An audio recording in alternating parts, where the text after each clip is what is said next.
বন্ধুরা, আজকে আমরা নতুন অধ্যায় চালু করলাম কি আকাশ ভরা সূর্য তারা, ক্লাস 6-এর। কিন্তু কার লেখা? রবীন্দ্রনাথ ঠাকুরের লেখা। তাহলে আকাশ ভরা সূর্য তারা কবিতাটি কার লেখা? রবীন্দ্রনাথ ঠাকুরের লেখা। দেখো, পড়িয়ে দিচ্ছি। আকাশ ভরা সূর্য তারা, বিশ্ব ভরা প্রাণ। আকাশে যেমন সূর্য তারাতে ভরে রয়েছে, তেমনি বিশ্বতেও কিসে ভরে রয়েছে? প্রাণে। তাহারই মাঝারে আমি পেয়েছি মোর স্থান। তার মাঝে কবি নিজের স্থান পেয়েছেন। বিস্ময়ে তাই জাগে আমার গান। তাই বিস্ময়ের কবি গান জেগে উঠেছে। কবি এই বিশ্ব ভরার মাঝে তার স্থান পেয়েছেন, তাই তার মনের মধ্যে কি গান জেগে উঠেছে।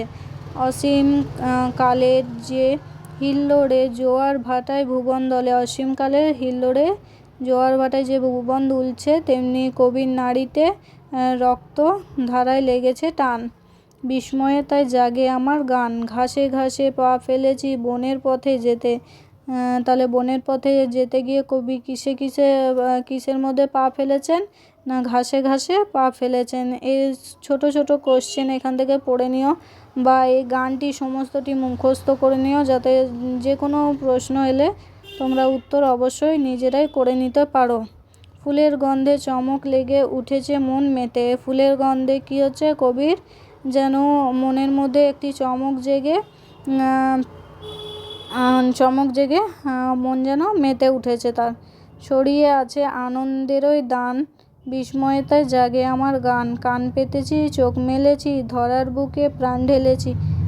কবি কি করেছেন? কানও পেতেছেন, চোখও মেলেছেন এবং ধরার বুকে তার প্রাণটি ঢেলে দিয়েছেন। জানার মাঝে অজানারে করেছি সন্ধান। তিনি যেন জানার মাঝে কিছু অজানাকে সন্ধান করে চলেছেন।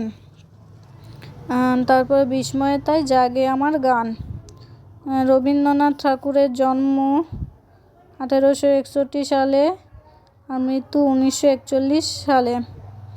বাংলাদেশের অন্যতম শ্রেষ্ঠ গীতিকার ও সুরকার ছিলেন তিনি।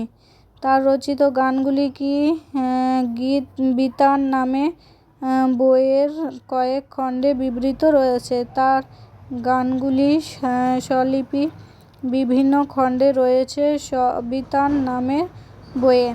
এখান থেকে এই যে আকাশ ভরা সূর্য তারা গানটি রয়েছে, এখান থেকে তোমরা পুরো গানটি ভালো করে মুখস্থ